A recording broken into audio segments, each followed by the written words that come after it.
The halls and classrooms of Southern Indiana schools will start to look much different starting today.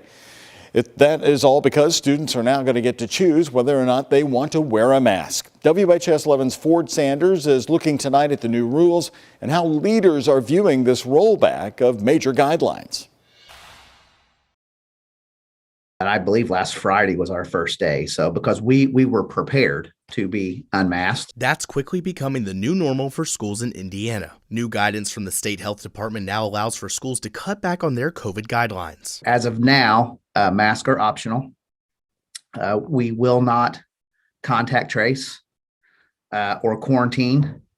If you're positive, of course, you'll quarantine. That hasn't changed. Dr. Chad Briggs is the superintendent for the Silver Creek School Corporation. He says when it comes to protocols, he feels schools are some of the only places that haven't updated their guidance as much as other spaces. Outside of the workday, it's been a long time since I've had to follow mandated what were COVID protocols. So let's take a look at what some of these new guidelines will really entail. As mentioned, masking will now be optional. Schools will no longer have to contact trace or report cases to the state, and students or staff who are exposed to someone with COVID, regardless of their vaccination status, will not have to quarantine. Dr. Eric Yazel is the health officer for Clark County. He explains that with new variants being less severe, he can co-sign these new guidelines confidently. I think us and all the schools locally have been in agreement that we want as many kids in-person learning as possible. Although he does note he understands there may be students and staff with higher risk that feel nervous about these new rules. That's why he says vaccinations and new therapeutics are some of the best lines of defense when it comes to keeping yourself and others safe. If you walk through the hospitals,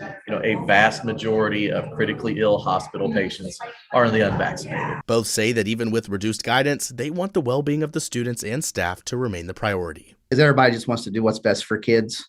Everybody wants to keep kids healthy, our staff healthy. We want to keep kids in school. In Sellersburg, Ford Sanders, WHS 11, on your side.